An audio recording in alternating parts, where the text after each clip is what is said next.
Na mtazamaji, asante kwa kusalia nasi. Tumerejea tena, tunaendelea mbele zaidi katika upande wa habari za biashara na uchumi.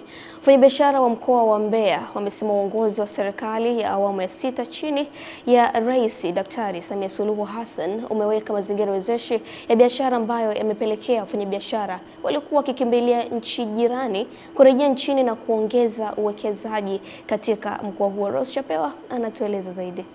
Imefanyika hafla fupi ya maadhimisho ya miaka 30 tangu kuanzishwa kwa Mamlaka ya Mapato Tanzania TRA, ambapo katika mkoa wa Mbeya mamlaka hiyo imewaalika wafanyabiashara, taasisi mbalimbali za serikali na binafsi na kuungana kwa pamoja na hafla ambayo imefanyika jijini Dar es Salaam, ikienda sambamba na utoaji wa tuzo kwa baadhi ya wafanyabiashara nchini.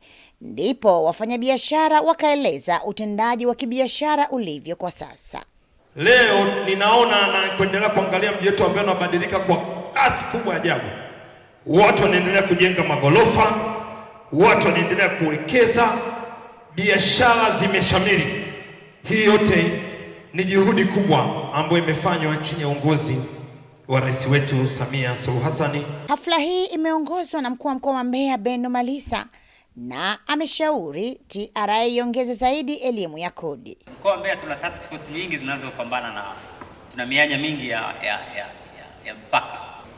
Lakini hatujawahi kupata malalamiko ya mwananchi anakuja hapa task force wamendai rushwa. Endelea kudhibiti biashara za magendo ambazo zinaathiri mapato ya serikali na afya za wananchi. Mmoja wa watumishi waanzilishi wa Mamlaka ya Mapato Tanzania ambaye kwa sasa ni mstaafu, naye akawa na haya. Kumekuwepo na uboreshaji katika maana ya kuhama kutoka hatua moja hadi nyingine mpaka kufika TRA unaona sasa hivi. Ni ule utayari wa watumishi, na si watumishi tu, na wananchi kwa ujumla. Kutoka mkoani Mbeya, mimi ni Rose Chapewa wa Channel TV. Naam, shukrani sana Rose Chapewa kwa taarifa hiyo.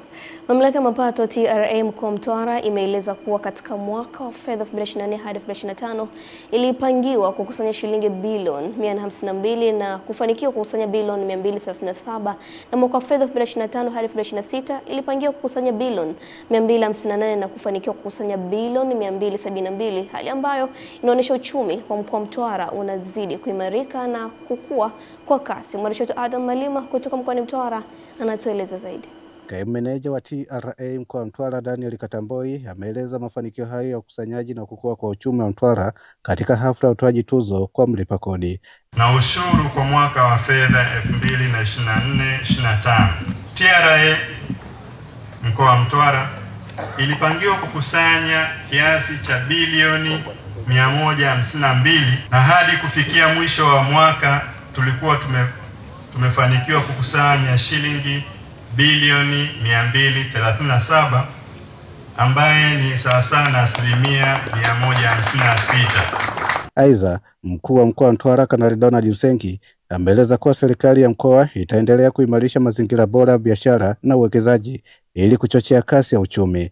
Serikali ya mkoa wa Mtwara itaendelea kushirikiana na TRA Mtwara na TRA Taifa kuhakikisha mazingira ya biashara yanaimarika, changamoto za walipa kodi zinapatiwa ufumbuzi. Unapolipa kodi ndipo ambapo unaisaidia nchi ama unasaidia viongozi wa nchi kuweza kufanikiwa kufanya maendeleo kama barabara, hospitali, dawa, mashuleni, muona watoto wanapata madaftari kwa wakati. Kutoka mkoani Mtwara, Domalima cha Ndoteni.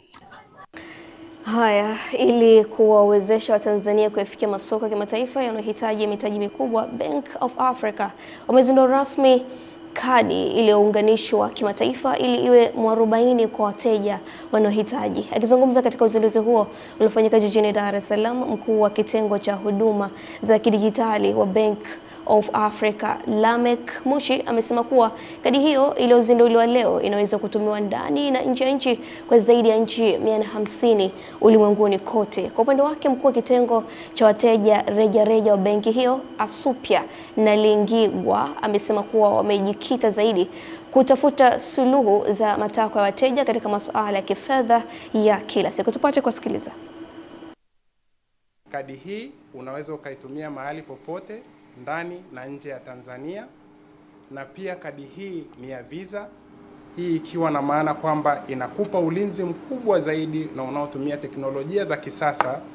Kwa mfano, teknolojia ya chip and pin inayokulinda wakati kadi yako imepotea, teknolojia ya 3D secure inayokulinda unapofanya manunuzi mitandaoni, pamoja na contactless technology au teknolojia ya kugusa na kulipa. Sisi Bank of Africa tumejikita zaidi kutafuta suluhu za matakwa ya wateja wetu kwenye masuala ya kifedha. Kwa hiyo hii ambayo tuna launch leo ya credit card au kadi ya mkopo, na alivyosema ndugu yangu Lamek, hii ni kwa Watanzania wote. Tunawaletea urahisi wa maisha, si ndio? Tunawakaribisha Watanzania wote kukaribia huduma hii na kuweza kuifurahia. Na mtazamaji, mpaka kufikia hapo ndivyo tunavyohitimisha katika upande wa habari za biashara na uchumi. Muda mfupi ujao tutakuja kujiunga na Esther Mtebe katika upande wa michezo na burudani, akija hapa kutupasha zaidi. Endelea kubaki nasi.